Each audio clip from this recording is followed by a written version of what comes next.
Mid range বাজেটে আমরা অনেকেই একটা ভালো ক্যামেরা স্মার্টফোন কিনতে চাই।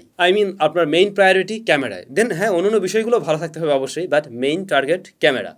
আজকের ভিডিওতে আমরা সেরকম 5টি স্মার্টফোন নিয়ে কথা বলছি, যেগুলো কিনা আপনারা 15-16 হাজার টাকা থেকে শুরু করে একদম 25,000 টাকার মধ্যেই পেয়ে যাবেন। এবং আমার কাছে মনে হয়েছে এই 5টি ডিভাইস এরকম বাজেট সেগমেন্টে ক্যামেরার জন্য ভালো হতে যাচ্ছে। হ্যাঁ, অন্যান্য বিষয়গুলোর দিকে আমরা অবশ্যই গুরুত্ব দিয়ে দেখেছি, যেমন প্রসেসর, ডিসপ্লে, এই বিষয়গুলো দেখা হয়েছে, বাট মেইন টার্গেটটা আমাদের ক্যামেরায়। তাহলে শুরু করছি 25,000 দিয়ে, দেন আস্তে আস্তে আমরা 15,000-এ চলে আসবো। যদি এই মুহূর্তে আপনার বাজেট 24 থেকে 25,000 হয়ে থাকে, তাহলে আপনি চয়েস করতে পারেন Xiaomi Redmi Note 10 Pro Max বা Xiaomi Redmi Note 10 Pro। স্মার্টফোনটি নতুন ফোন অবশ্যই না, Note 11 সিরিজ চলছে, তার আগের জেনারেশনের ফোন, বাট স্টিল এরকম জায়গা থেকে এই ফোনটা ভালো, ইভেন ক্যামেরার জন্য ভালোই বলা যেতে পারে। মোবাইল ফোনটির রিয়ারে 4টি সেন্সর রয়েছে, 108 megapixel main sensor, 8 megapixel ultra wide, 5 মেগাপিক্সেলের ম্যাক্রো শুটার এবং 2 মেগাপিক্সেলের ডেপথ সেন্সর। আর এর ফ্রন্ট ফেসিং রয়েছে 16 মেগাপিক্সেলের শুটার। রেয়ারের মেইন ক্যামেরায় ভিডিও রেকর্ড করা যায় 4K-তে 30 FPS-এ। এই মোবাইল ফোনের মেইন শুটার থেকে ম্যাক্সিমাম সিনারিওতে আপনি ভালো শার্পনেস ডিটেলসই পেয়ে যাবেন, বিশেষ করে ডে লাইটে বা একদম আউটডোর লাইটিং কন্ডিশনে। হ্যাঁ, কালার কিছুটা মাঝে মধ্যে একটু স্যাচুরেট করতে দেখা যায়, আর ক্যামেরাটা একটু গরম হয়। যদি একটু লং টাইমে 108 মেগাপিক্সেল মোডেই বেশ কিছু ছবি তোলেন, তাহলে একটু গরম হয়। মানে আমি যখন এই ফোনটা নিয়ে রিভিউ করছিলাম সেই লাস্ট ইয়ারে, তখন এমন প্রবলেমই ফেস করছিলাম। বাট এই মুহূর্তে দাঁড়িয়ে আমি জানি না আসলে এই সমস্যাটা আছে কিনা। এর বাইরে ক্যামেরার রেজাল্ট কিন্তু আমরা খুবই ভালো পেয়েছি। আলট্রাওয়াইড সেন্সর যেটা রয়েছে সেটা মেইন ক্যামেরার তুলনায় একটু পিছিয়ে থাকবে, বাট তারপরেও এটা চলনসই ছবি দিতে পারে। বাকি দুটো সেন্সরের রেজাল্ট নিয়েও সন্তুষ্ট থাকার মতো। আর ফ্রন্ট ফেসিং ক্যামেরা, সেটার রেজাল্ট আমরা বলবো ভালোই পেয়েছিলাম ওই স্মার্টফোন থেকে।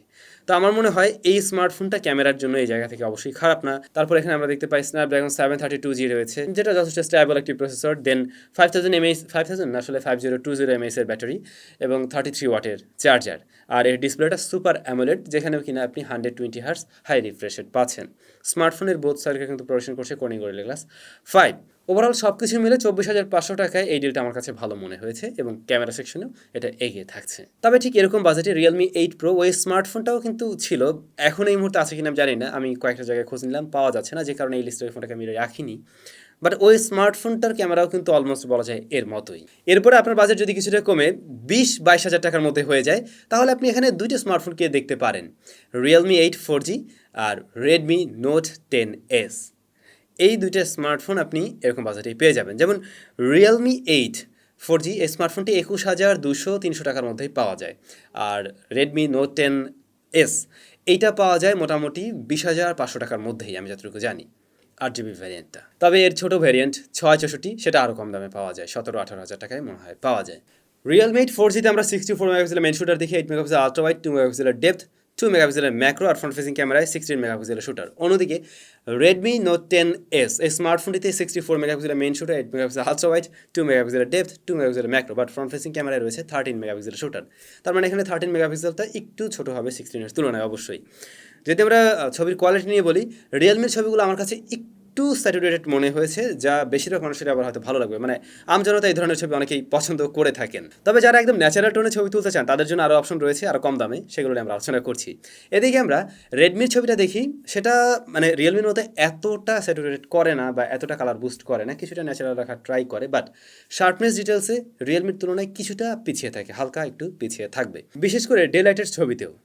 এর বাইরে অন্যান্য যে সেন্সরগুলো রয়েছে, যেমন আলট্রা ওয়াইড, তারপর পোর্ট্রেট মোড, এর রেজাল্ট কিন্তু দুটো স্মার্টফোনে আমরা অলমোস্ট সেম পেয়েছি, এবং দুটোই ভালোর কাতারে থাকবে বলেই আমি 20,000 টাকা বাজার সেগমেন্টে এই দুটো স্মার্টফোনকেও রেখেছি। ফ্রন্ট ফেসিং ক্যামেরায় রিয়েলমির ফোনটা কিছুটা এগিয়ে থাকবে, যেহেতু মেগাপিক্সেল একটু বেশি, এখানে শার্পনেস ডিটেলসও একটু বেশি লক্ষ্য করা যায়। তবে একটু বিউটিফিকেশনের ছোঁয়া আপনি পাবেন, মানে ব্রাইট করে দেবে, অনেক সেলফি লাভাররা এই ধরনের ছবি পছন্দ করেন, তাদের পছন্দের তালিকায় থাকবে হয়তো। আর রেডমির ফোনটাতে কিছুটা সফট ছবি পাওয়া যায়, শার্পনেস ডিটেলসও তুলনামূলকভাবে রিয়েলমির থেকে কিছুটা পিছিয়ে থাকে। এবার যদি আমরা দেখি, দুটোর প্রসেসর হিসেবেই রয়েছে মিডিয়াটেক হেলিও Z96। তারপরে দুটো স্মার্টফোনে 5000 mAh এর ব্যাটারি রয়েছে, রিয়েলমিটায় 30 ওয়াটের চার্জার, রেডমিটায় 33 ওয়াটের চার্জার। এবং ডিসপ্লে Realme 8-এ সুপার অ্যামোলেড প্যানেল এবং রেডমিতে রয়েছে অ্যামোলেড প্যানেল। দুইটা স্মার্টফোন দিয়ে ভিডিও রেকর্ড করা যাবে সর্বোচ্চ 4K 30 FPS-এ। সত্যি বলতে 20-21 হাজার টাকায় আমরা নতুন কোনো স্মার্টফোন রিসেন্টলি লঞ্চ হতে দেখিনি, যে সেগুলো আপনাদের জন্য সাজেশন করা যায়। এই কারণেই লাস্ট ইয়ারের ফোনেই চলে আসছে। বাট এই ফোনগুলো আপনি অবশ্যই চয়েস করতে পারেন এই মুহূর্তে দাঁড়িয়ে, যেহেতু আগের তুলনায় অবশ্যই 2-3 হাজার টাকা কমে পাওয়া যায়। এরপরে আপনার বাজেট যদি কমে 18 হাজার টাকা হয়ে যায়, তাহলে Infinix Note 12 এই স্মার্টফোনটাকে চয়েস করতে পারেন। তবে হ্যাঁ, আমি অবশ্যই বলব যদি এরকম বাজেটে আপনার আনঅফিশিয়াল ফোন নিতে কোনো সমস্যা না থাকে এবং ক্যামেরা এর চাইতে ভালো অপশন চান, সেই ক্ষেত্রে অবশ্যই Redmi Note 10s একটু আগে যে ফোনটা নিয়ে কথা বলছিলাম, ওই ফোনটারই ছোট ভ্যারিয়েন্ট আপনি নিতে পারেন। সেই ক্ষেত্রে ক্যামেরার রেজাল্ট অবশ্যই Infinix Note 12 এর চাইতে ভালো পাবেন। ব্যাপারটা আশা করছি বুঝতে পারছেন। বাট আপনার যদি এমনটা মনে হয় না আমি অফিসিয়াল ডিভাইসেই কিনবো এবং 18,000 টাকা আমার বাজেট, তাহলে ইনফিনিক্স নোট 12 আপনি নিতে পারেন। ওই স্মার্টফোনটা মূলত একটি ক্যামেরাই রয়েছে যেটা ব্যবহার করার উপযোগী, অন্যান্য যে সেন্সর সেগুলো খুব একটা কাজের না। 2 মেগাপিক্সেল একটা সেন্সর রয়েছে, আবার QVC কি সেন্সর আছে।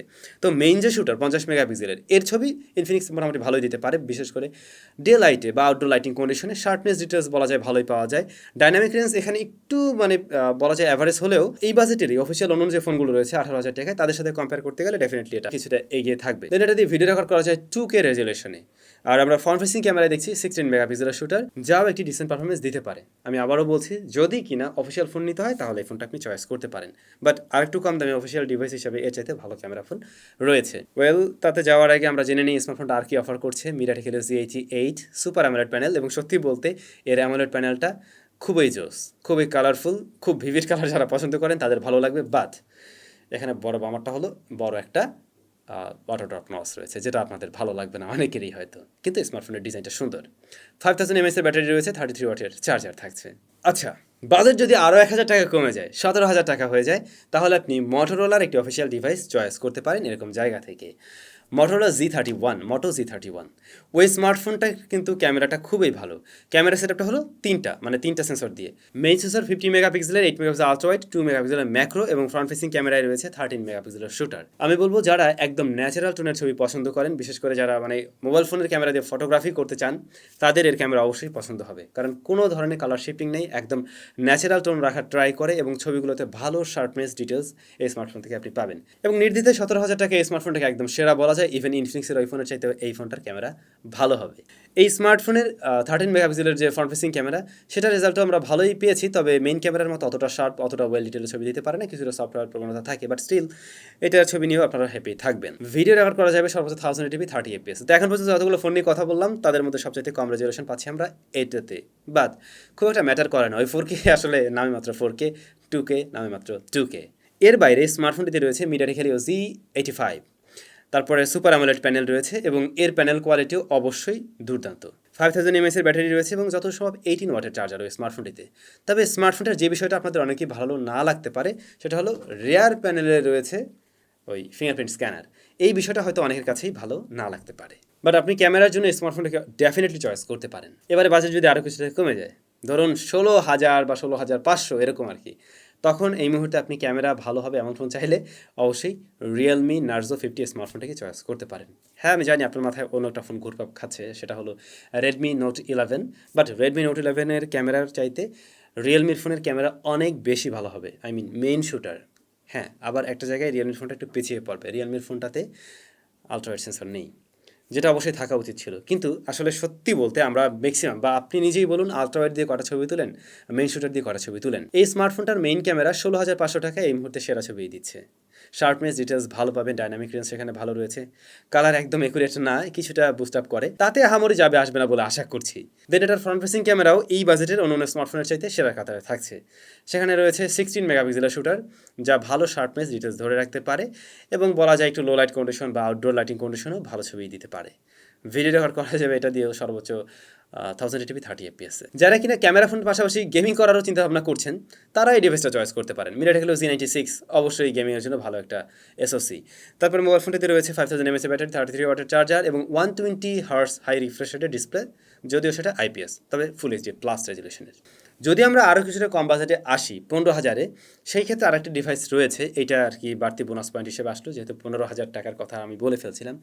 এটা শুনলে আপনারা অনেকেই একটু অবাক হবেন, তবে সত্যি বলতে ওয়ালটন NX6 যে স্মার্টফোনটি, এই স্মার্টফোনের ক্যামেরাটা কিন্তু ভালো। অন্যান্য বিষয় নিয়ে বলতে গেলে হয়তো ততটা ভালো আপনি পাবেন না, বাট ক্যামেরা রেজাল্ট খারাপ ছিল না, ভালোই ছিল এই স্মার্টফোনটি। তো আমার দেখা মতে এই স্মার্টফোনগুলো বাজারে মোটামুটি এখন ক্যামেরার জন্য ভালো একটা রেজাল্ট দিচ্ছে। এর বাইরেও আরও বেশ কিছু স্মার্টফোন রয়েছে। আপনার কাছে কোনটা ভালো লাগবে অবশ্যই জানাবেন। কারণ আসলে সব ফোন তো সবসময় আমরা হয়তো সবগুলো একদম রিভিউ আমরা কভার করতে পারিনি। হয়তো আপনারা অনেকে ব্যবহার করছেন। আবার এমনও হয় যে ১ বছর আগের ফোন এই মুহূর্তে দাঁড়িয়ে আপডেটের পর অনেক ভালো রেজাল্টও দিতে পারে, অনেক খারাপ রেজাল্টও দিতে পারে। যেমন ওই যে আমি বলছিলাম একদম প্রথম ফোনটা নিয়ে, Redmi Note 10 Pro Max। ওইটা ওই সময় আমি যখন রিভিউ করছিলাম ১ বছর আগে, তখন প্রচুর হিট আপ হতো, গরম হয়ে যেত। এই মুহূর্তে গরম হয় কিনা আমার কিন্তু জানা নেই। সো এই বিষয়গুলো আপনারা যদি জেনে থাকেন, যারা ব্যবহার করছেন, কমেন্ট করে অবশ্যই জানাবেন। সেই ক্ষেত্রে অনেকেরই হয়তো একটু হেল্প হবে। নেক্সট টাইম আমরা 25 থেকে 40,000 টাকা বাজেটের ফোনগুলো কভার করছি। তাহলে সবাই অনেক বেশি ভালো থাকুন, সুস্থ থাকুন। নিশ্চয়ই আবারও দেখা হচ্ছে আমাদের নতুন একটা ভিডিওতে।